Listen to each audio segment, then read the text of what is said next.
Hello बच्चों, कैसे हो आप सब। उम्मीद करता हूँ सब बढ़िया होंगे। जैसा कि आप जान रहे हैं कि आपका एग्जाम बहुत ही करीब हो चुका है और इस एग्जाम के करीब होने को मद्देनजर रखते हुए एनसीईआरटी कंठस्थ सीरीज चलाई जा रही थी।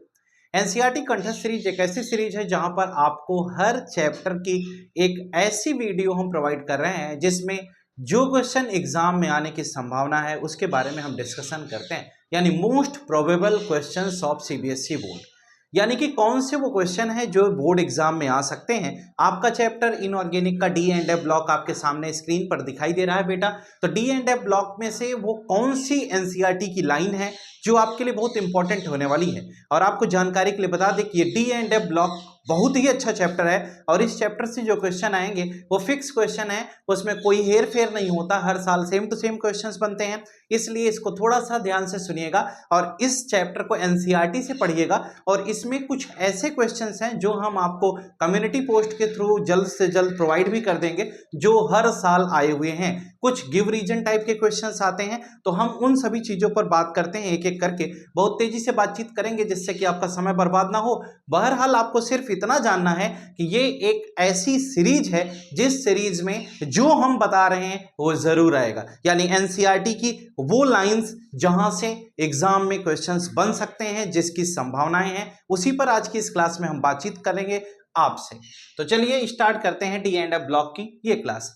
डी एंड एफ ब्लॉक में जो हमारा सबसे पहला पैटर्न है बेटा, यूनिट 4 हम डिस्कस कर रहे हैं डी एंड एफ ब्लॉक, जैसा कि आपको स्क्रीन पर दिखाई दे रहा हो और बिल्कुल क्लियर दिखाई दे रहा होगा। और इस डी एंड एफ ब्लॉक में दो चैप्टर हैं, यानी कि एक डी ब्लॉक है, एक एफ ब्लॉक है ना। तो डी ब्लॉक में हम जो बातचीत पहले करते थे कि 3rd से 12th ग्रुप की बात डी ब्लॉक में होती थी, और एफ ब्लॉक में हम लैंथेनाइड और एक्टिनाइड सीरीज यानी 4F और 5F सीरीज के बारे में पढ़ते थे।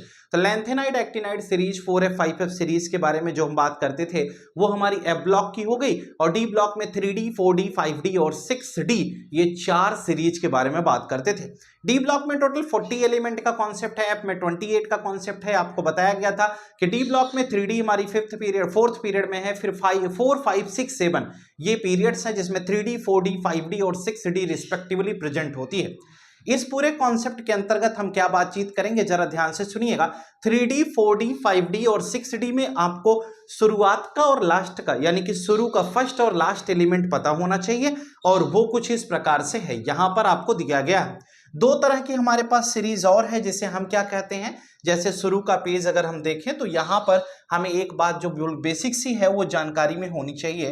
ठीक है, आपको बिल्कुल निश्चिंत होकर के हमारी बात पर गौर करिएगा, पूरा क्लियर होगा। ये देखिए 3D series 4D series 5D series ये आपको दिखाई दे रहा, ये इतना पोर्शन आपके जहन में हो तो बहुत अच्छा है। ठीक है, ये इसे लैंथेनाइड और एक्टिनाइड कहते हैं। एक बात जो सबसे ज्यादा जरूरी है वो ये है कि हमें पता हो 3D कहां से कहां तक है, 4D कहां से कहां तक है, 5D कहां से कहां तक है, 6D कहां से कहां तक है, 4F कहां से कहां तक है, 5F कहां से कहां तक है, कौन किस पीरियड में किस ग्रुप में है, ये जानकारी होना बेहद जरूरी है।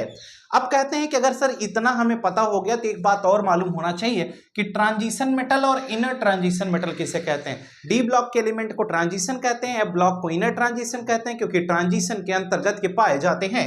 इस बात को ध्यान में रखते हुए आगे की तरफ प्रोसीड होते हुए अगर हम और आगे बढ़ते हैं तो वहां पर एक बात आती है, वो बात क्या है कि ट्रांजिशन मेटल को हम डिफाइन कैसे करते हैं। अगला क्वेश्चन देखिए, ये हम जो इस लेक्चर में बात कर रहे हैं, आप बिल्कुल कुछ लोगों को लग रहा होगा कि यार हमें एक पीपीटी के थ्रू पढ़ाया जाता तो ज्यादा बेटर होता है। अब बेटा आज एनसीईआरटी बहुत जरूरी है। अगर आपको हमारी बात ना समझ में आ रही हो या लग रहा हो कि ये सर जो पढ़ा रहे हैं वो आएगा कि नहीं आएगा, आपको कोई डाउट है, तो एक वीडियो हमने पिछली साल अपलोड किया था एग्जाम से जस्ट 1-2 दिन पहले, जिसका थंबनेल है 70 आउट ऑफ 70। उसको आप जाकर देख लीजिए और पिछली साल का पेपर देख सकते हैं। 62 मार्क्स का सेम टू सेम क्वेश्चन आया था 70 के अंतर्गत, यानी 8 नंबर केवल बाहर से था। इसलिए आप इस चीज को ध्यान से पढ़िए और जो लाइन बता रहा हूं उस लाइन पर कंसंट्रेट होकर सुनिएगा। जैसे एक छोटा सा केस आया कि ट्रांजिशन मेटल क्या होता है। अगर कोई पूछता है कि ट्रांजिशन मेटल क्या है, देखिए transition metals are defined as metals which have incomplete d subshell और देयर आर, अगर कहा गया कि अगर कोई ट्रांजिशन मेटल है तो उसमें इनकम्प्लीट डी सबसेल होगी तभी हम उसे ट्रांजिशन कह सकते हैं, ये बात आपको पता होनी चाहिए। यानी हम पहले भी पढ़ चुके हैं कि पार्शियली फिल्ड या हाफ फिल्ड सबसेल अगर किसी के अंदर है तो उसे हम क्या कहते हैं, ट्रांजिशन कहते हैं। लेकिन एक जो दूसरा सबसे बड़ा लफड़ा आ गया वो क्या आया कि जो जिंक कैडमियम मरकरी है 12th ग्रुप के एलिमेंट्स को हम नॉन ट्रांजिशनल कहते हैं, क्योंकि उसके अंदर पार्शियली फिल्ड या हाफ फिल्ड सबसेल नहीं है, वो तो फुलफिल्ड सबसेल है, इसलिए वो नॉन ट्रांजिशनल एलिमेंट है। बहुत ही प्यारा सवाल, हर साल पूछा जाने वाला है, यह सीबीएसई में क्वेश्चन आएगा, इसलिए आप इसे याद कर लें। क्वेश्चन लिखा होगा कि zinc cadmium mercury are non transitional element, explain why, ऐसा क्यों, या गिव रीजन, जस्टिफाई इट, इस तरह के क्वेश्चन आ सकते हैं। या ऐसा आ जाए कि 12th group elements are known as non transitional element, तो पहला क्वेश्चन जो गिव रीजन टाइप का यहां से बनेगा। इसके पहले जो बात बताया वो जानकारी के लिए जरूरी थी, ये क्वेश्चन आएगा तो आप यहां से यहां तक की लाइन जरूर याद कर लीजिएगा, क्योंकि इसके अंदर जो पार्शियली फिल्ड या हाफ फिल्ड सबसेल नहीं होती, इसलिए इसे हम नॉन ट्रांजिशनल के नाम से जानते हैं। अब हम ट्रांजिशनल मेटल्स की बात करते हैं जो डी ब्लॉक की केसेस है। अब हमने आपको बता दिया कि डी ब्लॉक के अंदर ये एस और पी दोनों के बीच में पाया जाता है, तो एस ब्लॉक और पी ब्लॉक के बीच में होता है, इसलिए इसे हम क्या कहते हैं, डी ब्लॉक के एलिमेंट कहते हैं, और इसे ब्रिज एलिमेंट कहते हैं, इसे हम ट्रांजिशन एलिमेंट्स कहते हैं। तो ये सारी बातें हमें पता होनी चाहिए। अब एक जनरल सी बात है बेटा, इलेक्ट्रॉनिक कॉन्फ़िगरेशन। इलेक्ट्रॉनिक कॉन्फ़िगरेशन हमें पता है NS2N-1D 1 to 10, ये इसका जनरल इलेक्ट्रॉनिक कॉन्फ़िगरेशन होता है। यानी कभी भी अगर हमें डी ब्लॉक के एलिमेंट्स का इलेक्ट्रॉनिक कॉन्फ़िगरेशन करना है तो NS2 लिखते हैं, N-1D 1 to 10 लिखते हैं। अब उसमें जैसे 4s2 3d10 है ना, 4s2 3d 1 से 3d10, 5s2 4d 1 से 4d10, ये जो कॉन्सेप्ट है ये आपको पता होना चाहिए। यानी कि ये इसका जनरल कॉन्फ़िगरेशन है। क्रोमियम और कॉपर के बारे में आप भली भांति जानते हैं। क्रोमियम और कॉपर आपने एक हुन्स रूल के बारे में पढ़ा था, जहां पर उसको फुलफिल्ड कर देते थे तो स्टेबल होता था। आपने पढ़ा था हाफ फिल्ड और फुलफिल्ड सबसेल जो होती हैं वो ज़्यादा स्टेबल होती हैं in comparison to partially filled subshell. इसलिए क्रोमियम कॉन्फ़िगरेशन का जो क्रोमियम और कॉपर का कॉन्फ़िगरेशन है वो थोड़ा सा डिफरेंट होता है। ग्राउंड स्टेट, एक्साइटेड स्टेट के बारे में आप जानते हैं। ग्राउंड स्टेट जो उसकी ओरिजिनल होती है, एक्साइटेड का मतलब एनर्जी गेन करने के बाद वह आगे की तरफ अगर मूव कर जाता है तो उसकी बात हो गई। ये पहली सीरीज का इलेक्ट्रॉनिक कॉन्फ़िगरेशन दिया गया, 4s2 3d1, 4s2 3d2, 4s2 3d3, 4s2, अब देखिए 1 5 हो गया, ये 1 10 हो गया। तो क्रोमियम कॉपर यहाँ पर एक्सेप्शन था, ये बात आपको पता होनी चाहिए, है ना। तो सेकंड सीरीज, थर्ड सीरीज और फोर्थ सीरीज का यहाँ पर कॉन्फ़िगरेशन बताया गया है। उसके बाद हम थोड़ा सा और आगे चलते हैं, ठीक है। 4.1 इन टेक्स्ट क्वेश्चन में देखिए, silver atom has completely filled D orbital in its ground state, how can you say that it is a transition element, है ना। तो ये भी आपको थोड़ा सा इस तरह के क्वेश्चंस पर फोकस करना होगा, ठीक है। तो 4d10 अगर बन रहा है तो वो कैसे बना, उसमें क्या हो रहा है कि अगर इसमें 4d10 हो रहा है तो बेटा इसका मतलब s का इलेक्ट्रॉन जंप करके उधर गया है। तो आप ये मत सोचिएगा जब 4s और 3d दोनों फिल हो, यानी कि या 5s 4d दोनों फुलफिल्ड हो, तब हम उसे क्या कहेंगे, तब हम उसे ट्रांजिशनल एलिमेंट की केस में कंसीडर करते हैं। ये देखिए जिंक एजी वाला जो क्वेश्चन अभी आपको दिखाया गया था, उस केस में देखिए तो ये 4s, ये हमारा हो गया 5s1 4d10 हो गया ना। तो s में 2 इलेक्ट्रॉन थोड़ा ना है, ये तो जंप करके आया है, इसलिए यह हमारा ट्रांजिशनल होगा, यह नॉन ट्रांजिशनल नहीं होगा, क्योंकि इसकी दोनों सेल में फुलफिल्ड नहीं है, इसकी दोनों में फुलफिल्ड है ना। तो दोनों में फुलफिल्ड है तो इसलिए ये ट्रांजिशनल है। लेकिन इसके पहले वाला 47 नंबर जो मरकरी से आपका सिल्वर है एजी, वो ट्रांजिशन के अंतर्गत नहीं कंसीडर होगा, ये बात आपको ध्यान में रखनी होगी।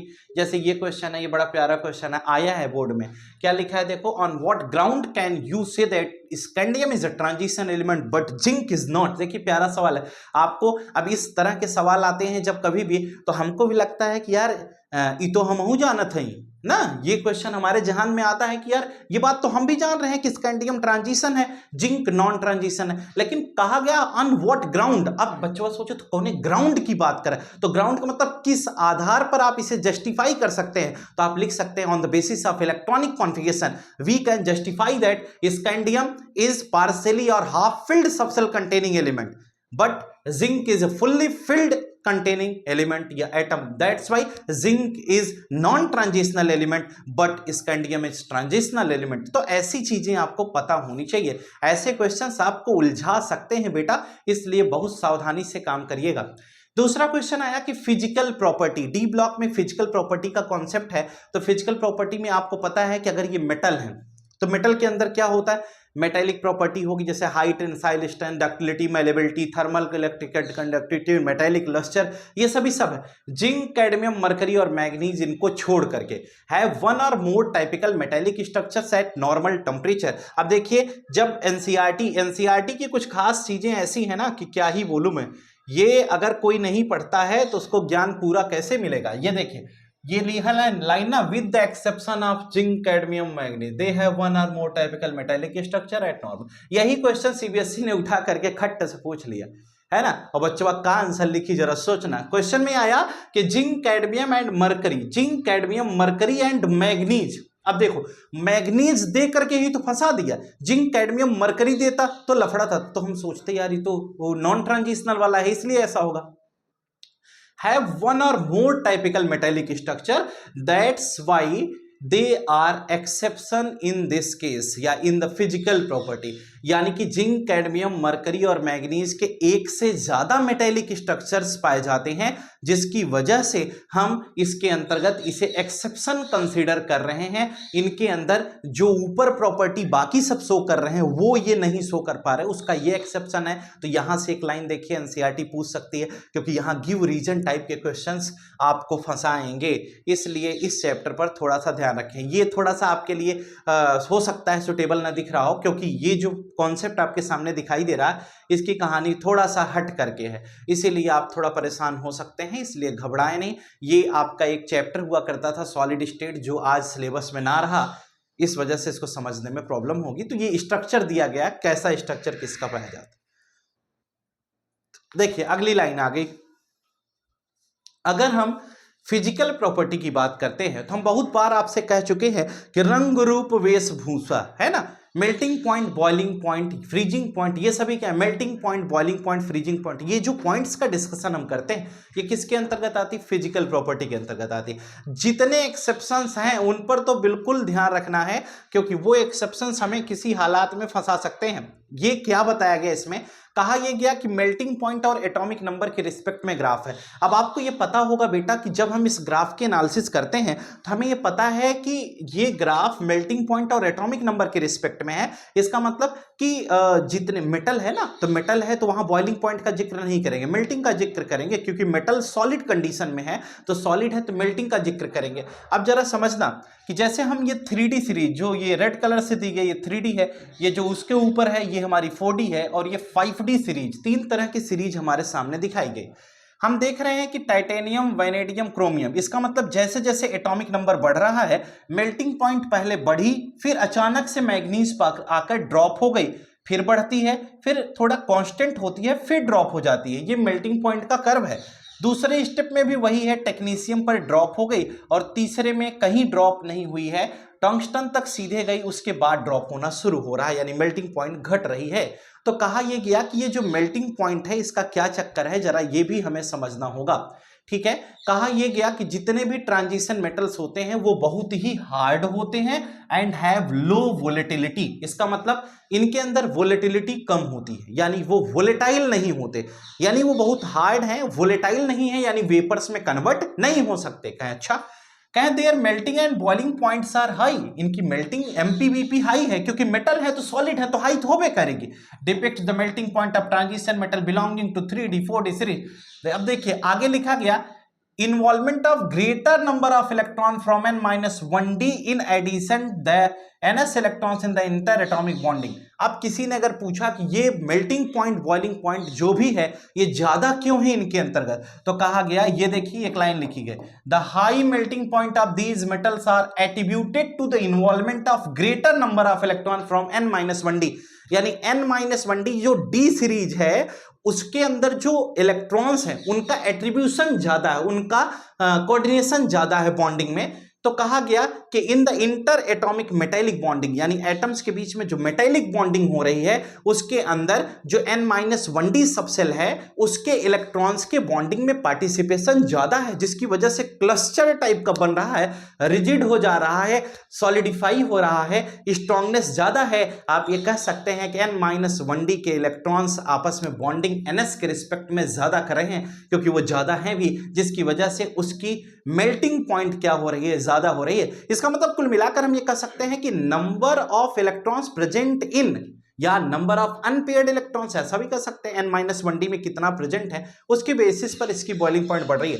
तो देखिए पहला क्वेश्चन आया कि हाई मेल्टिंग, देखो जिसको देख लो बेटा, जो अजी आज तक का डी एंड एफ ब्लॉक नहीं पढ़ाओ, ये जो लेक्चर पढ़ा रहा हूं इस लेक्चर में केवल जितना हम पढ़ा रहे बस उतना पढ़ो।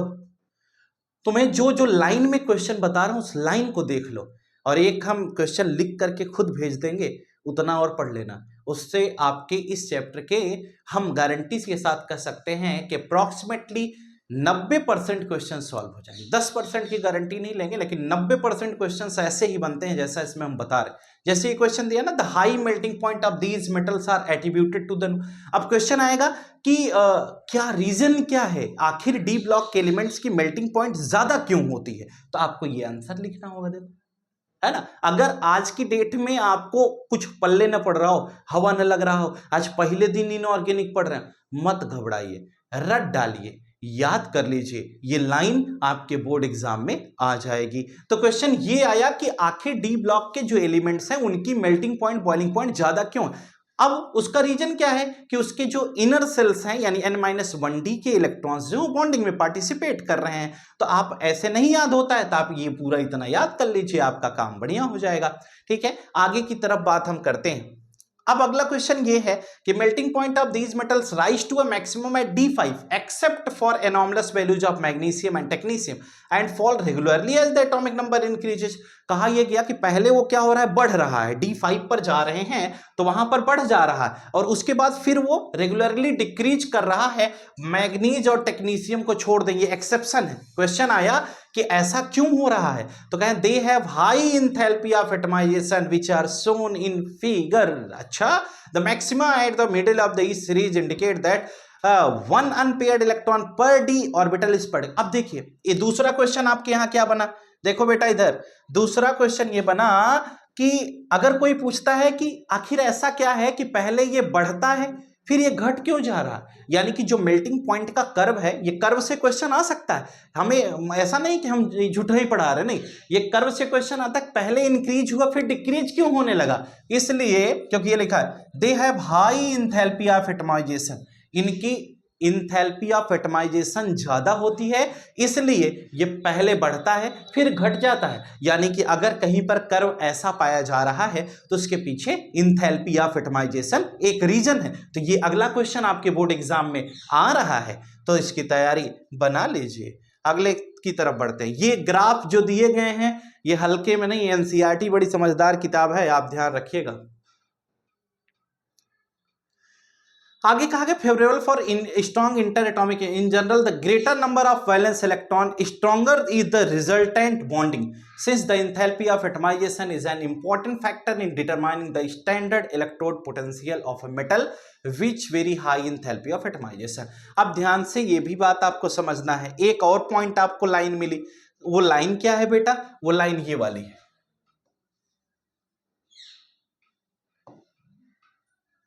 देख रहे हैं। कहा गया कि अगर नंबर ऑफ वैलेंस इलेक्ट्रॉन ज्यादा हैं तो stronger is the resultant bonding, bonding भी क्या होगी, ज्यादा स्ट्रॉन्ग होगी।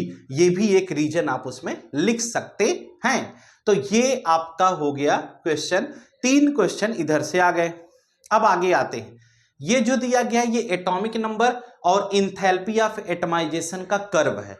एटॉमिक नंबर और इंथैल्पी ऑफ एटमाइजेशन का कर्व ये है, ये कहता है कि 3D 4D 5D, मान लो हमें ये सीरीज दे दी जाए, सीरीज 1 सीरीज 2 सीरीज 3। अब इस इंथैल्पी ऑफ एटमाइजेशन का कर्व क्या बता रहा है, ये कर्व ये कहता है कि आप देखिए उसी हिसाब से इंथैल्पी ऑफ एटमाइजेशन भी वेरी कर रही है जिस हिसाब से इसके ऊपर का कर्व था, है ना। तो enthalpy of atomization very same to same वैसे ही कर रही जैसे मेल्टिंग पॉइंट है। इसका मतलब जिसकी इंथैल्पी ऑफ एटमाइजेशन ज्यादा होगी उसकी मेल्टिंग पॉइंट क्या होगी, उसकी मेल्टिंग पॉइंट भी ज्यादा होगी। अगर इंथैल्पी ऑफ एटमाइजेशन का मतलब बॉन्डिंग बहुत स्ट्रांग है तो आपको उसके एटम्स में तोड़ने के लिए एनर्जी भी तो ज्यादा देनी पड़ेगी, इसीलिए दोनों का कर्व सेम है। अब इसमें हमें कुछ अलग से नहीं बतानी। इंथैल्पी ऑफ एटमाइजेशन अब केहू के ना समझ में आवे तो तुम्हारा प्रॉब्लम है बेटा। इंथैल्पी ऑफ एटमाइजेशन मतलब कि इतना एनर्जी दे दे कि वो अपने एटम्स में टूट जाए, है ना, तो उसी को इंथैल्पी ऑफ एटमाइजेशन के अंतर्गत पढ़ते हैं। ये देखिए आ गया अगला क्वेश्चन, बहुत प्यारा सवाल है। क्वेश्चन आया कि variation in atomic and ionic size of transition metal, यानी कि इसमें किस प्रकार से वेरिएशन आता है। तो हम लोग सीधा सीधा यहां कुछ बात ना करके अपने इस कर्व में आते हैं। ये कर्व बड़ा जानदार है। ग्राफ देखिए, हमें दिखाई दे रहा है कि हमारे पास तीन तरह की यहां पर लाइनें बनी हुई हैं। ये लाइन 3D को शो करती है, 4D को, ये 5D को, यानी 3D 4D 5D, ये तीन सीरीज हमारे पास मौजूद है। स्कैंडियम, टाइटेनियम, वैनेडियम, यानी कि इधर से इधर जाने पर एटॉमिक नंबर बढ़ रहा है। ये एटॉमिक नंबर और एटॉमिक रेडियस के बीच में कर्व बना हुआ है, यानी ये जो ग्राफ है यह ग्राफ एटॉमिक नंबर और एटॉमिक रेडियस के बीच में है। तो इस ग्राफ का ओवरऑल कॉन्सेप्ट जरा आप ध्यान से समझिएगा, बहुत प्यारी चीज है। सुनिए, कहा गया जैसे जैसे हम एटॉमिक नंबर बढ़ाते हैं वैसे वैसे एटॉमिक रेडियस घटती जा रही, घटती जा रही, घटती जा रही, घटती जा रही, फिर थोड़ा सा बढ़ गई। आखिर ऐसा क्यों हुआ बेटा? कुछ नहीं, वो याद करो, वो पुराने दिन पीरियोडिक टेबल में हम आपको पढ़ाते थे कि जब हम लेफ्ट से राइट की तरफ जाते थे, लेफ्ट से राइट की तरफ जाते थे, अट्रैक्शन बढ़ा हुआ पाते थे, अट्रैक्शन बढ़ा हुआ पाने से सेल सिकुड़ जाते थे और सेल के सिकुड़ाने से साइज घट जाती थी। यही तो फैक्टर पढ़ते थे कि जब हम लेफ्ट से राइट की तरफ मूव करते हैं तो आउटर मोस्ट सेल में नंबर ऑफ इलेक्ट्रॉन बढ़ रहे हैं, नंबर ऑफ इलेक्ट्रॉन बढ़ रहे हैं तो न्यूक्लियस उन इलेक्ट्रॉन्स को खींचने का प्रयास करता है और ऐसी केस में सेल क्या होता है, सेल सिकुड़ जाता है। और जब सेल सिकुड़न हुई, कॉन्ट्रैक्शन का केस पढ़ाता था, तो लेफ्ट से राइट जाने पर साइज क्या हो रही है, रेडियस घटती थी और साइज भी क्या हो जाती थी बेटा जी, घट जाती थी। इसका मतलब लेफ्ट से राइट जाने पर साइज वहां भी घट रही थी। और जब हम 17th से 18th की तरफ बढ़ते थे, लास्ट में नोबेलिटी की तरफ, तो साइज में इलोंगेशन होता था, बढ़ जाती थी। देखिए प्यारी बात, वही चीज लिखी गई है कि लेफ्ट से राइट गए तो साइज घटत गई, घटत गई, घटत गई, घटत गई, लास्ट में क्या हो रही, थोड़ी सी बढ़ रही है। क्योंकि हम कहां पहुंच रहे हैं, ये जिंक बाबू के पास, zinc, cadmium, mercury, zinc, cadmium, mercury का कहा तो ये कहा तो साइज बढ़ाएंगे। क्यों? क्योंकि हम फुलफिल्ड हो जाएंगे और फुलफिल्ड होंगे तो स्टेबल हो जाएंगे ना, स्टेबिलिटी आएगी तो साइज बढ़ ही जाएगी, है ना। जिसकी हमें जरूरत थी अगर वो हमें मिल जाए तो हमारी साइज में क्या होता है, इलोंगेशन होता है कि नहीं होता है? मेरी बात समझ में आ रही है? अगर इलोंगेशन होने लगा, जैसे आदमी अभी कोई देखो सरकारी नौकरी पा जाता है तो धीरे धीरे मोटाने लग जाता है ना, शरीर अपने आप शेप में आ जाती है, एकदम मरकटा टाइप का, लेकिन धीरे धीरे उसकी साइज क्या हो जाती है, बढ़ जाती है।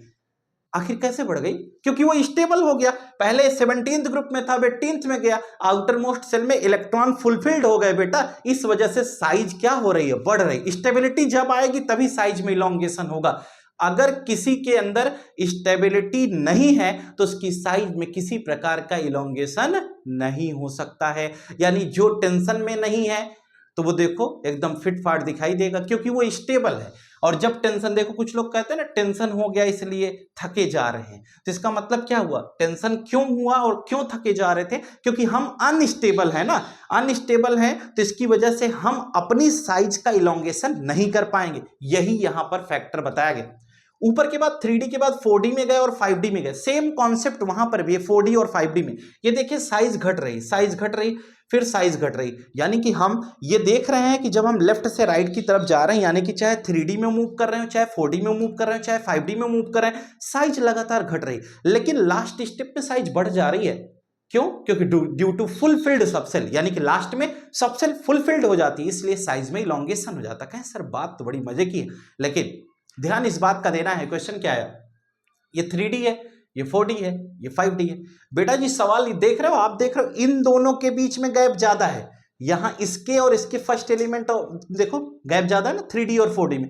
4D और 5D जस्ट ओवरलैप जैसी कंडीशन में, आप देखिए पूरा एक दूसरे के ऊपर चढ़ी हुई है, यानी सुपर इंपोजिशन जैसी कंडीशन में। अगर कोई पूछ ले कि इनके बीच में ये गैपिंग कम क्यों है, ये इतना गैपिंग होनी चाहिए था ना, एक प्रॉपर गैपिंग जो 3D 4D में थी वही 4D 5D में होनी चाहिए, 5D 6D में होनी चाहिए, ऐसा क्यों नहीं है?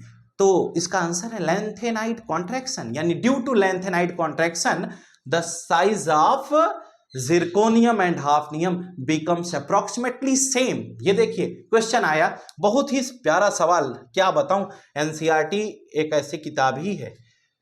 ये देखो क्या लिखा गया, atomic size with increasing atomic number, the net result of the lanthanide contraction is that the second and third D series exhibit similar radii and have very similar physical and chemical property much more than expected on the basis of usual family relationship। क्या कहा गया zirconium और hafnium, आपको याद आ रहा है, zirconium और hafnium कहा गया इनकी साइज में सिमिलरिटी क्यों है, जबकि ये दोनों तो अलग अलग केस के हैं ना। आप देखिए जिरकोनियम कहाँ है, यहाँ है, हाफनियम कहाँ है, यहाँ है, ये हमारा 4D सीरीज का है, ये 5D सीरीज का है।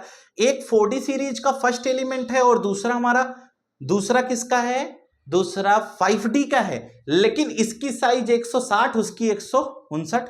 आखिर ऐसा क्यों हो गया, साइज में इस प्रकार का हेर फेर या सिमिलरिटी क्यों पाई जा रही है? तो क्वेश्चन का आंसर मिला ड्यू टू लैंथेनाइट कॉन्ट्रैक्शन, क्योंकि जब हम बेटा इस सीरीज में मूव करते हैं, ये तो हमारी कौन सी है, ये 3D है, ये कौन सी है 4D है, और ये कौन सी है 5D। जब हम 5D सीरीज में मूव करते हैं तो हमारे साथ चक्कर क्या हो जाता है कि 5D में मूव करते हैं तो कैसे भरेंगे, पहले हम 6s फिर 5D1, 5D1 के बाद 4F1 से 4F14 में गए, फिर 5D2, 5D3, 5D4, 5D5 ऐसे फिलिंग करते हैं ना। कहे हाँ बिल्कुल ऐसे फिलिंग करते हैं, क्योंकि आपको पता होगा कि हम 6S1, 6S2, 5D1 इसके ऊपर वो सीरीज लगी हुई है, 3D में आओ है ना, 58 से लगाकर 57 तो ये हो गया ना 5D1, उसके बाद 58 से 71 बाहर लटका हुआ, 4F1, 4F2, 4F3, 4F14 तक गए, फिर लौट के आए 5D2। तो कहा गया कि हायर एनर्जी लेवल, यानी कि बाहर वाली सेल में भर करके फिर अगर अंदर की सेल में भरा जाएगा तो अंदर के जो इलेक्ट्रॉन होंगे वो न्यूक्लियस से अट्रैक्ट होने लगेंगे और बाहर वाले भी न्यूक्लियस से अट्रैक्ट हो रहे हैं, तो साइज क्या हो जाएगी, कंप्रेस हो जाएगी कि नहीं हो जाएगी। यानी कि आप पहले बाहर फिलिंग कर रहे हैं, बाहर फिल भी नहीं कर पाए, फिर अंदर फिलिंग करने लगे, अंदर फिलिंग कर रहे हैं तो न्यूक्लियस अंदर वाले इलेक्ट्रॉन्स को क्या करता है, खींचता है। जब वो खींचेगा तो बाहर वाले भी तो खींचेंगे ना थोड़ा थोड़ा, तो उस वजह से साइज क्या हो जाती है, घट जाती है अप्रोक्सीमेटली। और जो आपकी ये 5D सीरीज है उसकी जो साइज है वो 4D के जैसे हो जाती है, इसीलिए इस ग्राफ में ये दोनों क्या हो रहे हैं, सेम हो रहे हैं। तो ये क्वेश्चन तो बहुतों बार सीबीएसई ने पूछा हुआ है, ये वाली लाइन, यानी औबे करी सीबीएसई में, ठीक है, याद कर लेना। और सीबीएसई में क्वेश्चन आएगा कि second and third d series, यानी कि क्वेश्चन आपका बनेगा कि the second and third d series exhibit similar radii, why, तो आप बताएंगे ड्यू टू लैंथेनाइड कॉन्ट्रैक्शन, ठीक है। दूसरा क्वेश्चन आ सकता है कि जिरकोनियम और हाफनियम की जो एटॉमिक साइज है या एटॉमिक रेडियस है वो सेम क्यों है, अप्रोक्सीमेटली सेम क्यों है, तो ड्यू टू लैंथेनाइड कॉन्ट्रैक्शन। तो ये बात आपको ध्यान रखनी है। अगर आपको 4F का सील्डिंग डिसील्डिंग ये सब कुछ ना पता हो, स्क्रीनिंग मिस्क्रीन, तो मत लिखना, केवल लिखो बड़ी प्यारी सी लाइन लिखो, due to lanthanide contraction it happens, ठीक है। अब वो एग्जामिनर थोड़ा ना जाना था कि तुमका लैंथेनाइड कॉन्ट्रैक्शन का मतलब नहीं पता है, लेकिन फिर भी तुम तो याद किए थे ना बेटा, तो तुम लिख देना, ठीक है, जो होगा वो देखा जाएगा, ठीक। तो ये चीजें आपको ध्यान रखनी है। अब हम और आगे की तरफ बढ़ते हैं। एक और पॉइंट है छोटा सा, कभी पूछा नहीं गया है लेकिन फिर भी जान जाइए कि increase in the density of these elements. कहा यह गया कि जब हम लेफ्ट से राइट की तरफ जाते हैं तो जो डेंसिटी होती है वह भी क्या होती है, इंक्रीज होती है, ठीक है। तो ये बात आपको ध्यान रखना है। डेंसिटी क्यों बढ़ती है, क्योंकि अंदर वाली सेल में इलेक्ट्रॉन बढ़ते हैं, इसकी वजह से डेंसिटी में भी इंक्रीमेंट आ जाता है। तो ये भी मतलब आया तो नहीं है, लेकिन मान लो सीबीएसई वालों का मन हो गया और पूछ लिए तो, है ना, तो इसलिए थोड़ा सा सावधानी बरतें। आप अच्छे हैं, आप कर सकते हैं। और ये जो चार्ट आपके सामने दिखाया गया बड़ा प्यारा चार्ट है, है ना। और मैंने इसके पहले आपको पढ़ाया भी है ये चार्ट। तो इस चार्ट पर अगर थोड़ी सी गहन अध्ययन नहीं करें, लेकिन फिर भी एक सरसरी नजर से इसे जरूर देख लें कि साइज घट बढ़ कैसे रही है, तो आपके लिए शायद ज्यादा अच्छा होगा। और आपको पता है, अच्छा, एंथैल्पी ऑफ आयोनाइजेशन आगे है ही। देखो एक प्यारा सा सवाल अभी जो पढ़ा रहा था, एग्जाम्पल 4.2 दे दिया आपके। ये D and F block example छोड़ना नहीं बेटा, ये सब रट के जाओ। देखो क्या कहा है, कहा गया why do the transition element exhibit higher enthalpy of atomization, यानी जो ट्रांजिशन एलिमेंट्स हैं उनकी एंथैल्पी ऑफ एटमाइजेशन ज्यादा क्यों होती है। तो क्वेश्चन का आंसर मिल गया कि उसमें large number of unpaired electrons present होते हैं, जिसकी वजह से जो बॉन्डिंग होती है वो ज्यादा स्ट्रांग होती है, इसलिए उसकी एंथैल्पी ऑफ एटमाइजेशन ज्यादा होती है। सिंपल सा कॉन्सेप्ट है, लेकिन जब आएगा तो फंसा के मार डालेगा, ये ध्यान रखना। एग्जाम ये बहुत उस समय समझ में नहीं आता का लिखी, और ये डी एंड एफ ब्लॉक ऐसा चैप्टर है रुला देता है, इसलिए एग्जाम को हल्के में मत लेना। ये सब जितना बता रहे हैं ये सुनो नहीं, इसको साथ साथ लिख कर पढ़ करके रट डालो। इसके भी क्वेश्चन अगर सब तैयार कर लिए और अगर आप एग्जाम में कर लेंगे तो भी 7 नंबर तो आराम से पक्का ही है ना। वैसे भी आप अभी एग्जाम दे करके आ रहे हैं, आपका एग्जाम शुरू ही हो गया है, आपको अब तो बिल्कुल सीरियसनेस आ गई होगी, है ना। जैसे पहले टीचर समझाते थे कि पढ़ो पढ़ो, पढ़ना जरूरी है, तो कुछ बच्चे ऐसे भी होते हैं वो सोचते हो ऐसे झूठे हैं फर्जिए बता रहे।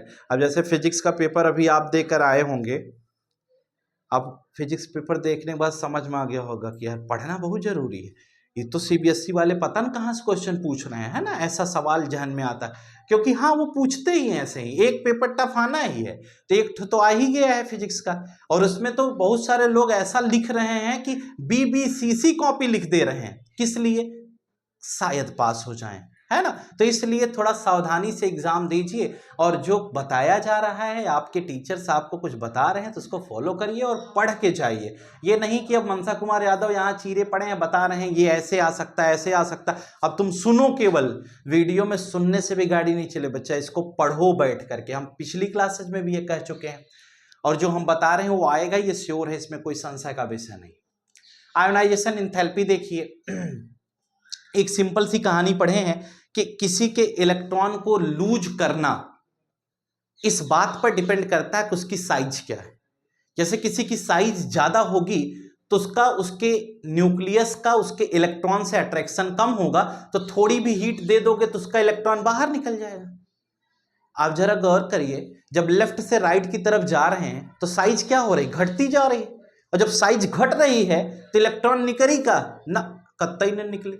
आपने पढ़ा है कि लेफ्ट से राइट जाने पर साइज घट रही है, तो जब साइज घट रही है तो इलेक्ट्रॉन बाहर निकाल पाओगे क्या, नहीं। क्यों नहीं निकाल पाओगे, क्योंकि जब साइज कम हो गई है तो ऐसी सिचुएशन में इलेक्ट्रॉन को बाहर निकालने के लिए एनर्जी ज्यादा देनी पड़ेगी। जो बड़े लोग हैं उनसे इलेक्ट्रॉन आसानी से निकलेगा, जो छोटे लोग हैं उनके अपनों को उनसे अलग कर पाना बड़ा कठिन होता है। क्यों, क्योंकि इनके अंदर माया मोह में वो बंधे हुए हैं, इसीलिए बड़े लोगों की आयोनाइजेशन एंथैल्पी छोटी होती है यानी कम होती है, और छोटे लोगों की आयोनाइजेशन एंथैल्पी ज्यादा होती है। उनका अपने इलेक्ट्रॉन से अट्रैक्शन ज्यादा होता है, इसलिए उनके इलेक्ट्रॉन को बाहर निकाल पाना कठिन होता है। इसका मतलब हम ये कह सकते हैं कि लेफ्ट से राइट जाने पर एटॉमिक साइज घटती है और आयोनाइजेशन एंथैल्पी बढ़ती है, क्योंकि atomic size is inversely proportional to ionization enthalpy.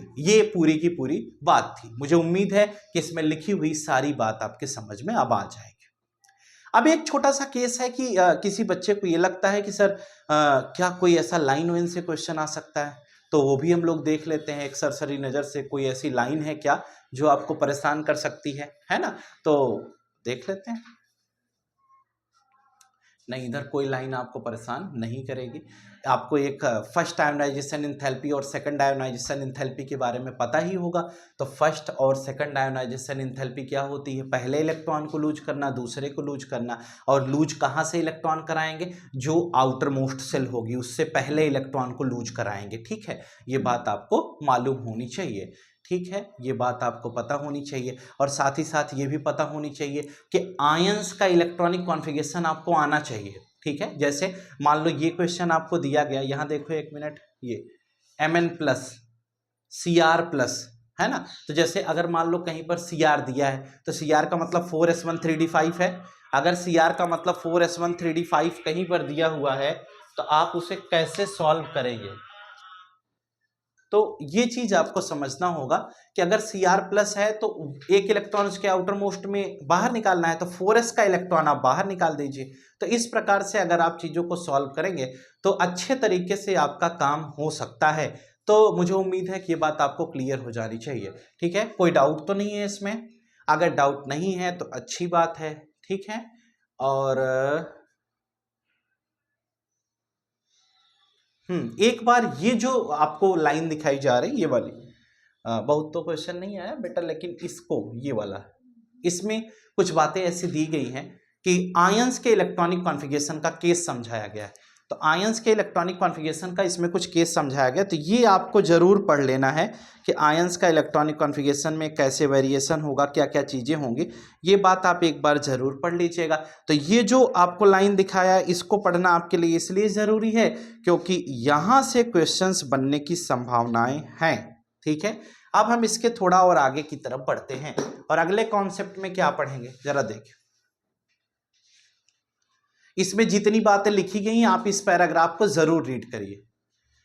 Oxidation state, oxidation state के बारे में आपने शुरू में पढ़ा था कि इसके अंदर वेरिएबल ऑक्सीडेशन स्टेट होती हैं। जैसे बहुत समय पहले आप पढ़ते थे वैलेंसी, तो ऑक्सीडेशन नंबर या ऑक्सीडेशन स्टेट का जब हम जिक्र करते हैं तो वेरिएशन इसमें होता है 1 2 3 4, जैसे बहुत सारी ऑक्सीडेशन स्टेट यहाँ दिखाई दे रहे हैं, लेकिन जो बोल्ड लेटर में लिखी, बोल्ड नंबर्स में लिखी गई है वो इसकी स्टेबल ऑक्सीडेशन स्टेट है, जैसे +4 +3 +2 +3। जैसे कोई एक ही ऑक्सीडेशन स्टेट में स्टेबल होता है, कोई एक से अधिक ऑक्सीडेशन स्टेट में स्टेबल होता है, तो ये बात आपको मालूम होनी चाहिए। और जैसे आपका मैग्नीज है वो +2 से +7 तक ऑक्सीडेशन स्टेट शो कर सकता है, सबसे ज्यादा वेरिएबल ऑक्सीडेशन स्टेट शो करने वाला मैग्नीज है, लेकिन स्टेबिलिटी +2 और +7 में इसकी है। तो ये थोड़ा सा आप एक जनरल तरीके से इसको जान लीजिए। और लगभग सब +2 में स्टेबल है, ये +3 में स्टेबल है। और ये अगर पूछ ले कि स्कैंडियम +3 में क्यों स्टेबल है, क्योंकि 4s1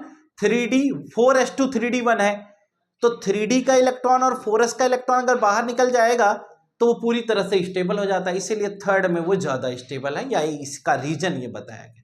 जैसे जिंक Zn2+ में क्यों स्टेबल है, क्योंकि 4s के दोनों इलेक्ट्रॉन निकल जाएंगे तो थर्ड सेल में पूरा कंप्लीट इलेक्ट्रॉन आ जाएंगे, तो इस प्रकार से Zn स्टेबल। तो ये आपको मालूम होना चाहिए। आपको जब इस तरह से कोई ऑक्सीडेशन स्टेट की स्टेबिलिटी का केस आएगा तो जो जो पूछा जाए ना उसका इलेक्ट्रॉनिक कॉन्फ़िगरेशन बना देना और बनाकर लिख देना कि ये फुलफिल्ड है, ये हाफ फिल्ड है, ये पार्शियली फिल्ड है, इसलिए इसकी स्टेबिलिटी का ऑर्डर इस प्रकार से पाया जा रहा है।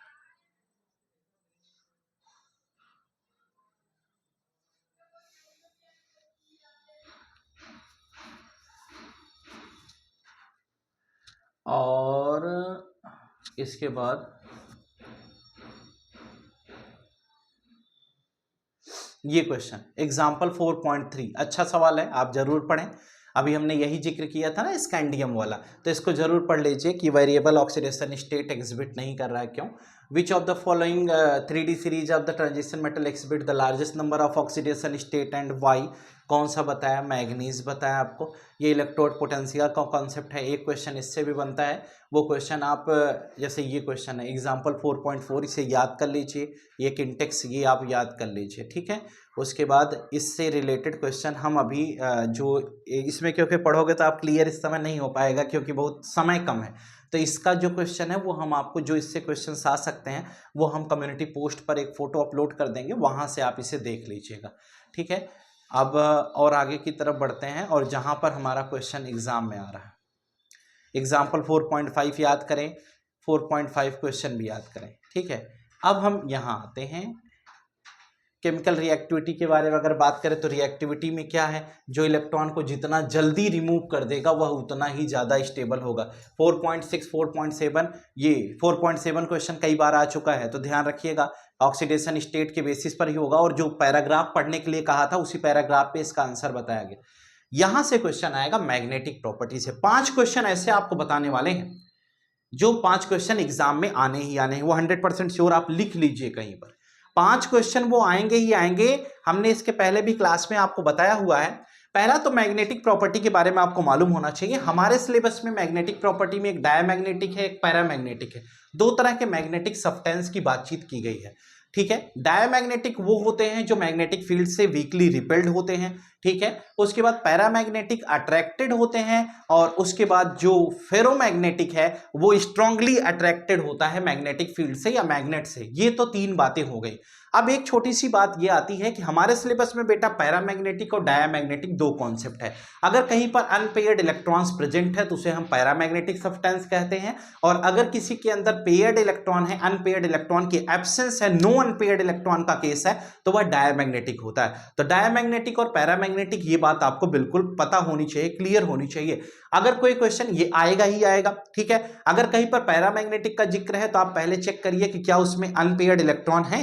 अगर अनपेयर्ड इलेक्ट्रॉन है तो वह सिंपल सी बात है, वो पैरामैग्नेटिक है। अगर किसी कॉम्प्लेक्स में, एलिमेंट में, आयन में अगर उसमें डायामैग्नेटिक का केस है तो इसका मतलब उसमें कोई भी अनपेयर्ड इलेक्ट्रॉन नहीं है। अनपेयर्ड इलेक्ट्रॉन की एब्सेंस ही उसकी डायामैग्नेटिक प्रॉपर्टी की तरफ हमें मूव कराती है, और पेयर्ड इलेक्ट्रॉन्स अगर हैं यानी कि अनपेयर्ड एब्सेंस है तो डायामैग्नेटिक है, और अगर अनपेयर्ड इलेक्ट्रॉन किसी के अंतर्गत प्रेजेंट है तो वो पैरामैग्नेटिक है। यानी presence of unpaired electron gives paramagnetic behaviour of any metallic substance.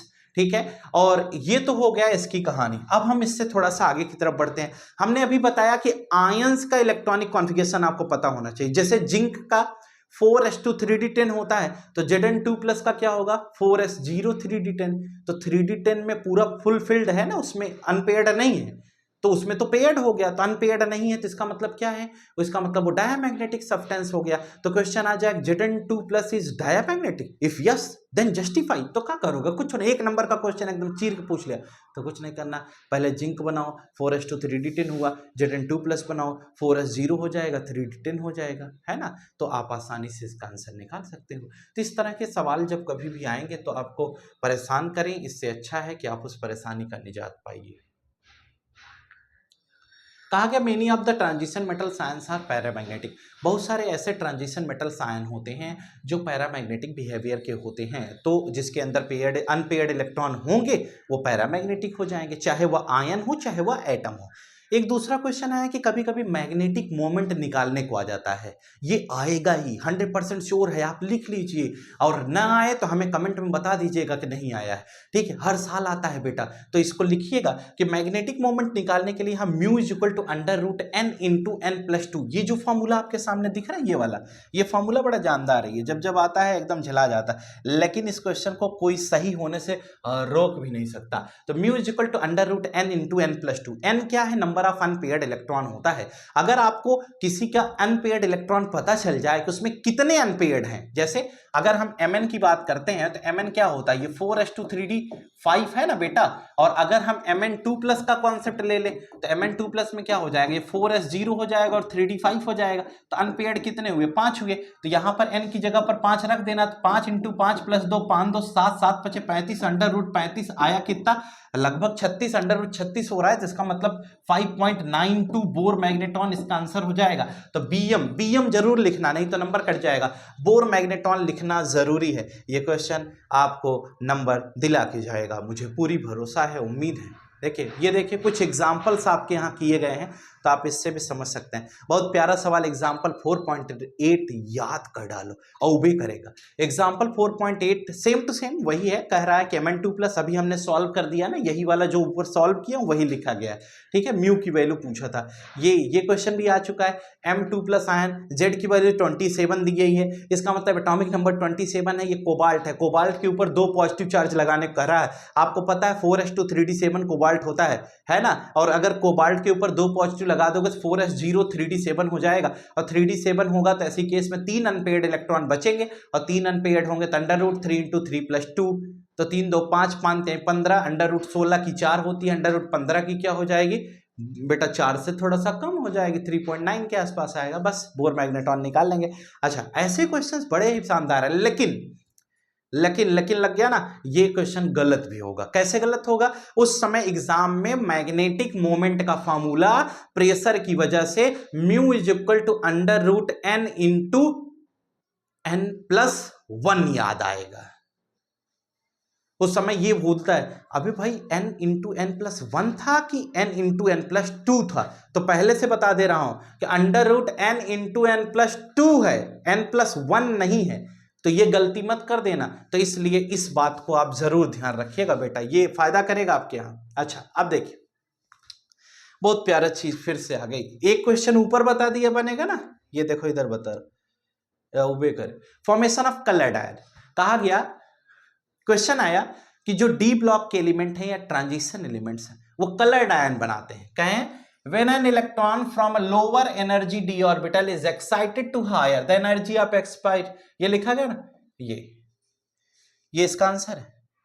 Answer क्या है कि जब कोई इलेक्ट्रॉन लोअर एनर्जी ऑर्बिट से हायर एनर्जी ऑर्बिट की तरफ जंप करता है, और जंप कैसे करेगा, सनलाइट को एब्जॉर्ब करके, सनलाइट को एब्जॉर्ब करेगा, लोअर एनर्जी से हायर एनर्जी की तरफ जंप करता है तो कलर शो करता है। तो ये क्वेश्चन आएगा कि जो डी ब्लॉक के एलिमेंट्स हैं या ट्रांजिशन मेटल हैं वो कलर्ड आयन का फॉर्मेशन क्यों करते हैं।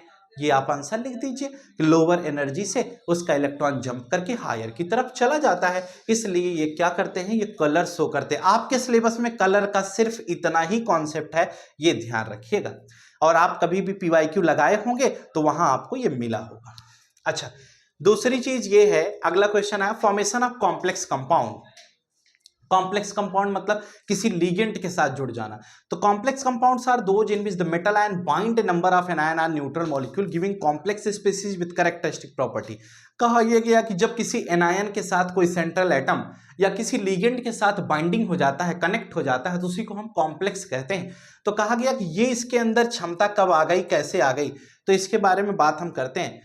कहा यह कि the transition metal form a large number of complex compound. देखिए ये क्वेश्चन आया, ये देखो बेटा जी आएगा यही, दूसरा आ नहीं सकता। यही तो चैप्टर है जो गारंटी वाला है। देखो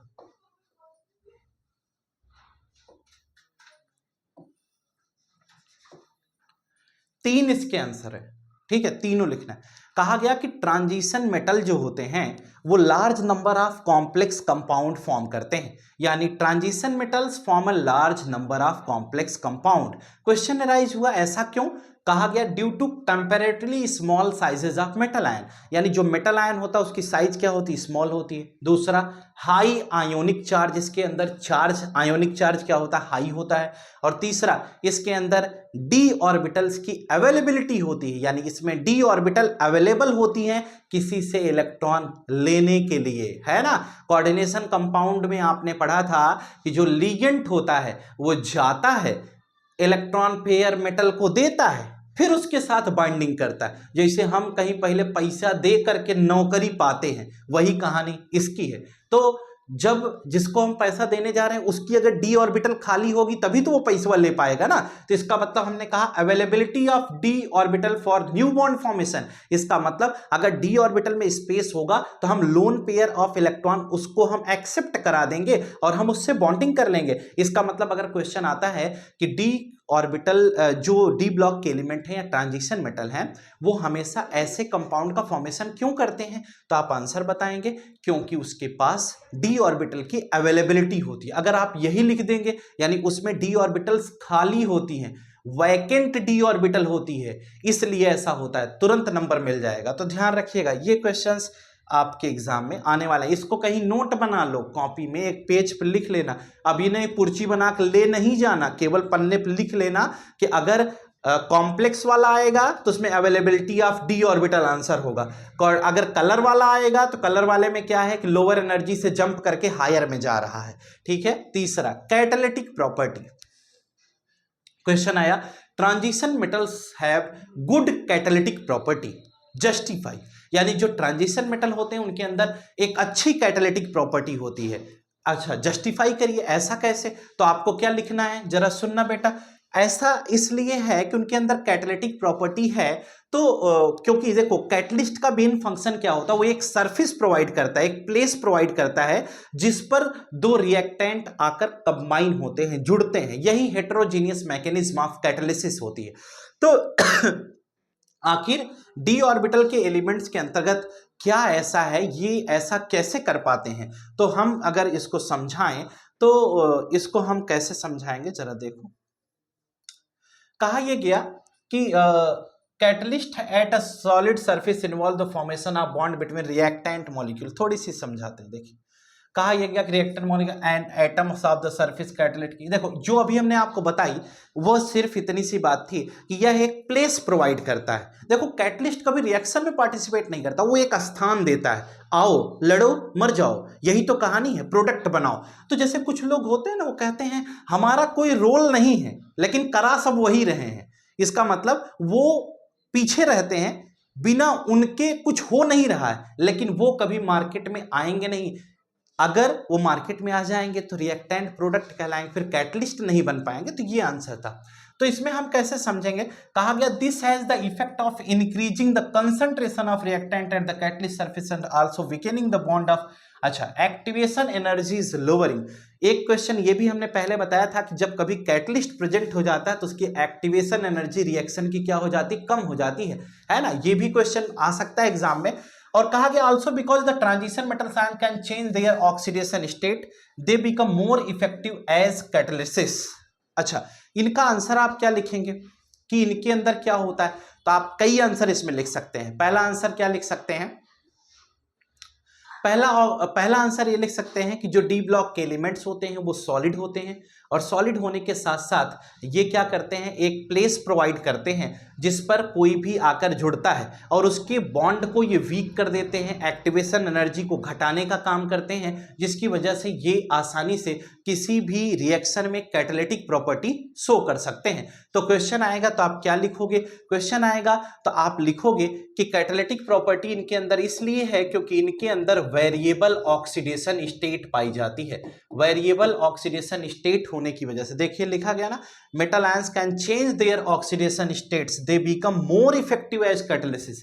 यानी वेरिएबल ऑक्सीडेशन स्टेट इसका सबसे मेन रीजन है। और इनकी एक तो ये लिख सकते हो, मान लो अगर भूल गए तो भूल गए, तब लिखोगे क्या, क्योंकि इनके अंदर ये क्षमता होती है, एक प्लेस प्रोवाइड करते हैं, ये एक्टिवेशन एनर्जी को घटा सकते हैं डी ब्लॉक के एलिमेंट, इसलिए इनके अंदर कैटालिटिक प्रॉपर्टी होती है, पूरा नंबर मिलेगा, है ना। और बेटा अगर सब भूल रहा हो, एग्जाम से पहले प्रेशर की वजह से सब भूल जाए, कुछ नहीं करना, सब याद कर लो, जितने हैं ना 4-5 तरीके सब याद कर लो, और चाहे जमन पूछे तुम सब लिखना।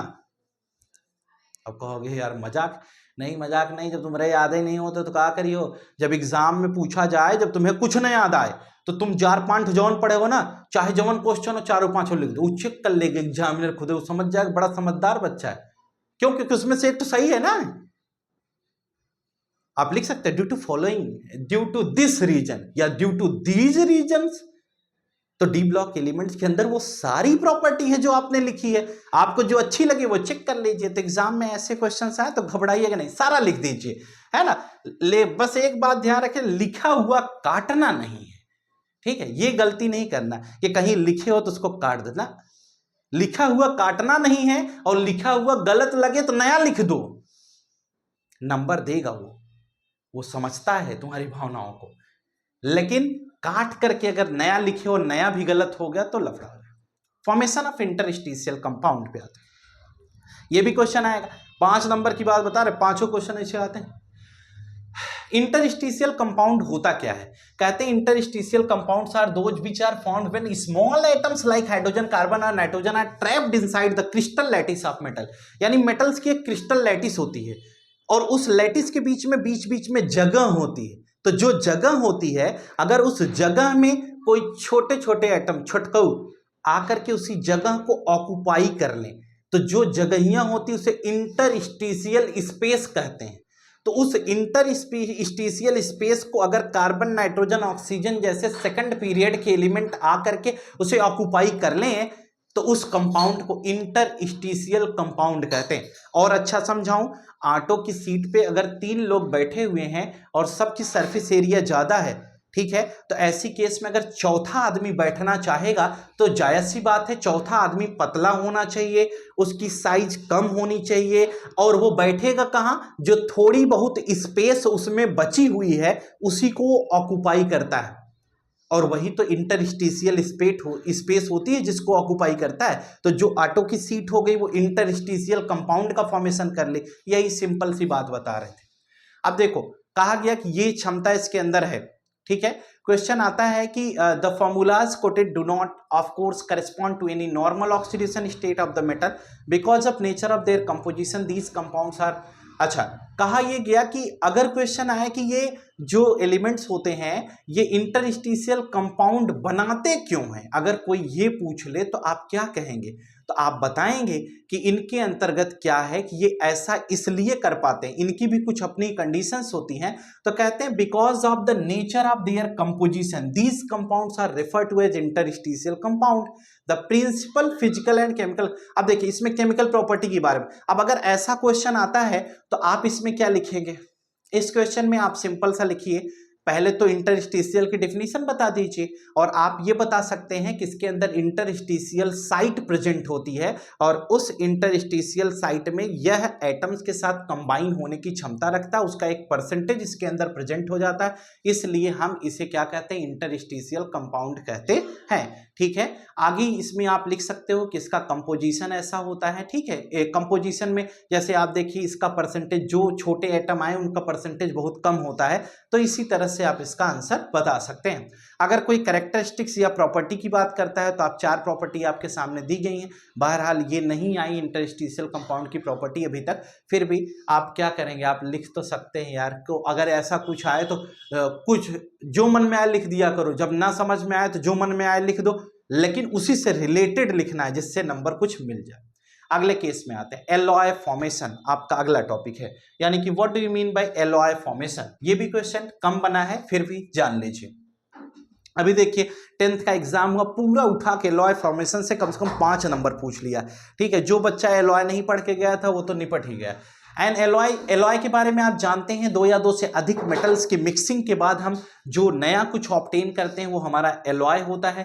ठीक है, एलॉय के बारे में हमने पढ़ा हुआ है और आपको ये बता दें कि एलॉय के अंतर्गत इसमें ऐसा नहीं आता कि एलॉय क्यों बना रहे हैं। अगर कोई पूछ लेता है कि ये जो एलिमेंट्स होते हैं उनके अंदर एलॉय फॉर्मेशन की क्या टेंडेंसी है, तो उसका आंसर ये लिखा है, such alloys are formed by atoms with metallic radii that are within about 15% of each other. ये कौन से एटम्स होते हैं? वही एटम आपस में एलॉय बनाएंगे जिनकी एटॉमिक रेडियस एक दूसरे से 15% के रेंज में पाई जाए। अगर ऐसा है तो वो एलॉय बनाएंगे, यानी कि आप ये कह सकते हैं कि एलॉय ये आपस में मिलकर इसलिए बनाते हैं क्योंकि इनकी साइज या एटॉमिक रेडियस लगभग सिमिलर होती है। ठीक है, एटॉमिक रेडियस या एटॉमिक साइज की सिमिलरिटी की वजह से ये आसानी से आपस में कंबाइन हो जाते हैं और कंबाइन होकर के एलॉय का फॉर्मेशन करते हैं। ये रीजन आप लिखेंगे, due to similar atomic size या सिमिलर एटॉमिक रेडिया। ये 5 नंबर का सवाल आपके साथ आज हम डिस्कस कर चुके हैं। अगला क्वेश्चन है, what is meant by disproportionation of an oxidation state, give an example. ठीक है, डिसप्रपोर्शनेशन का मतलब ये होता है कि किसी एक का ऑक्सीडेशन हो और उसी का रिडक्शन हो। अगला क्वेश्चन आया कि explain why Cu2+ is not stable in aqueous solution. तो कॉपर Cu2+ ऑक्सीडेशन स्टेट के ऊपर जाइए और यहां से इलेक्ट्रॉनिक कॉन्फ़िगरेशन से आप आंसर बताइए। Oxides and oxo anions of metals, ये जो पार्ट है इसमें बेटा इससे क्वेश्चंस जो आए हैं और उसमें ऐसा कोई लाइन टू लाइन क्वेश्चन नहीं आया हुआ है, इसके लिए आप थोड़ा सा एक बार PYQ जरूर देख लीजिए। ठीक है, PYQ अगर आप देख लेंगे तो इसका क्वेश्चन आसानी से हो जाएगा। इसमें जैसे एक क्वेश्चन मान लो पोटेशियम डाइक्रोमेट की प्रिपरेशन आ गई, कैसे प्रिपेयर करेंगे। ठीक है, तो एक प्रिपरेशन आपको तैयार करनी होगी। ठीक है, ये सब नहीं पूछा जाता यहाँ से। एक क्वेश्चन ये बहुत बार आया, बैलेंसिंग टाइप का क्वेश्चन आ जाता है कभी कभी, तो इस वाले पोर्शन में आपके NCERT से डायरेक्ट क्वेश्चन बनना कठिन है। ठीक है, तो इसलिए इस वाले पोर्शन को, यानी जो ये पोटेशियम परमैंगनेट और पोटेशियम डाइक्रोमेट वाला रीजन है, इसके लिए एक बार आप PYQ जरूर पढ़ लीजिए, प्रीवियस ईयर के क्वेश्चंस देख लीजिए, इसमें कहां से क्वेश्चंस बने, क्योंकि इसमें नए क्वेश्चंस नहीं बनते, वही रिपीट हो रहे हैं बार बार। बैलेंसिंग टाइप का क्वेश्चन आता है। ठीक है, तो इसके चांसेस थोड़ा कम रहते हैं, एक क्वेश्चन बनने की संभावना है। एक बार इसे आप जरूर देख लीजिएगा, इसके यूजेस का कोई ऐसा मैटर नहीं है। आते हैं हम F ब्लॉक की तरफ। D ब्लॉक समाप्त हुआ, इनर ट्रांजिशन एलिमेंट। हम वो पॉइंट्स डिस्कस किए जहां से क्वेश्चंस बनेंगे। एफ ब्लॉक की तरफ बढ़ते हैं तो बेटा एफ ब्लॉक में दो सीरीज है 4F और 5F। लैंथेनाइड और एक्टिनाइड दो के केस की बात करते हैं। इलेक्ट्रॉनिक कॉन्फ़िगरेशन के बारे में हम लोग बातचीत कर ही चुके हैं। इलेक्ट्रॉनिक कॉन्फ़िगरेशन क्या होता है, जैसा कि आप जान रहे हैं NH2N-1D1, फिर 1 के बाद N-2 F1 to 14 फिल करते हैं, फिर N-1D2D3 ऐसे फिल करते हुए आगे की तरफ प्रोसीड कर जाते हैं, वो बात हमने पढ़ी है। एटॉमिक एंड आयोनिक साइज का कॉन्सेप्ट देखें तो आप देखिए ये आयोनिक रेडियस है और ये हमारा एटॉमिक नंबर है। जब हम लेफ्ट से राइट की तरफ जा रहे हैं तो ये क्या हो रहा है, घटता चला जा रहा है, यानी कि साइज लगातार डिक्रीज करती दिखाई दे रही है। Reason due to lanthanide contraction, यानी कि इनर सेल्स में इलेक्ट्रॉन की फिलिंग हो रही है, इसलिए साइज में इस प्रकार का कुछ डिग्रेडेशन दिखाई दे रहा है, घटता क्रम में हमें दिखाई दे रहा है। ठीक है, ये बात आपको पता होनी चाहिए। यहां से क्वेश्चन जो आएंगे उसके बारे में हम बात कर लेते हैं। यहां से एक इलेक्ट्रॉनिक कॉन्फ़िगरेशन से क्वेश्चन बनेगा। जनरल इलेक्ट्रॉनिक कॉन्फ़िगरेशन, चाहे वो लैंथेनाइड हो चाहे एक्टिनाइड हो, उसका +3 ये जनरल इलेक्ट्रॉनिक कॉन्फ़िगरेशन है, यानी ये 3 की ऑक्सीडेशन स्टेट में रहना पसंद करते हैं, यानी कि +3 की ऑक्सीडेशन स्टेट में इनको रहना अच्छा लगता है। किसी क्वेश्चन में ये आता है कि जो गैडोलिनियम दिखाई दे रहा है यह 4F7 5D1 है। Ln3+ के केस में जाओगे, यानी अगर हम Gd3+ की बात करें तो ये 4F7 हो रहा है, ये 4F14 हो रहा है। तो अगर क्वेश्चन आ जाए कि Gd3+ और Lu3+ ये स्टेबल कौन है, तो एक फुल फिल्ड हो गया, एक हाफ फिल्ड हो गया। तो ये जो चार्ट है, इस चार्ट की एनालिसिस आपको अच्छे से होनी चाहिए। अब ये नहीं कि कोई अगर किसी को इलेक्ट्रॉनिक कॉन्फ़िगरेशन नहीं आता होगा तो हम कोई जादू नहीं अभी बताएंगे कि ये जादू है इससे आप कर लेंगे, नहीं, जादू वादू से नहीं कर पाएंगे बेटा, वो तो आपको तैयार करना पड़ेगा। ठीक है, इलेक्ट्रॉनिक कॉन्फ़िगरेशन की अच्छी नॉलेज आपके लिए होगी काफी लाभदायक। अब देखिए ये जो पार्ट आपके सामने दिखाई दे रहा है, इसमें ये जो सेकंड पॉइंट हम दिखा रहे हैं, ये वाला, ये सेकंड पैराग्राफ, इस सेकंड पैराग्राफ को जरूर पढ़ें। ठीक है, और इसलिए पढ़ें क्योंकि ये बहुत जरूरी है। ये देखिए एक लाइन लिखी गई, the lanthanide ions other than F0 type and F14 type are all paramagnetic. इसका अगर मीनिंग आप समझ गए हो तो आपको समझिए कि ये चैप्टर ठीक चल रहा है। कहा यह गया कि La3+ और Ce4+, अगर इसकी ऑक्सीडेशन, अगर आप इसका इलेक्ट्रॉनिक कॉन्फ़िगरेशन करेंगे तो ये F0 आएगा। F0 आने का मतलब F में इसमें इलेक्ट्रॉन नहीं है। यहां पर देखेंगे Yb2+ और Lu3+, इसमें F14 आ रहा है, इसका मतलब इसमें भी हमारे पास जो F14 आ रहा है इसमें F0 आ रहा है। इसका मतलब ये F0 और जो F14 का केस है ये दोनों पैरामैग्नेटिक की कहानी है। पैरामैग्नेटिक का मतलब इसमें अनपेयर्ड इलेक्ट्रॉन हैं। अगर अनपेयर्ड इलेक्ट्रॉन हैं तो ये पैरामैग्नेटिक है, और अगर अनपेयर्ड इलेक्ट्रॉन नहीं होते तो ये क्या हो जाता, डायामैग्नेटिक हो जाता। तो इस प्रकार से ऐसा केस बन सकता है क्वेश्चंस में, तो थोड़ा सा यहां पर आपको ध्यान रखना होगा, या ध्यान रखने की जरूरत है। और हम आ गए यहां पर, ये केमिकल प्रॉपर्टी का जिक्र हम करने चल रहे हैं। जरा सुनिएगा केमिकल प्रॉपर्टी को हम इसमें कैसे पढ़ेंगे, यानी किसी की केमिकल प्रॉपर्टी में ये लैंथेनाइड का आपको कॉन्सेप्ट दिया गया कि लैंथेनाइड किसी से रिएक्शन करेगा तो कैसे यहाँ पर प्रोडक्ट बनाएगा और क्या प्रोडक्ट बनाएगा। तो जरा एलन वाले कॉन्सेप्ट को देख लीजिए 1 मिनट में।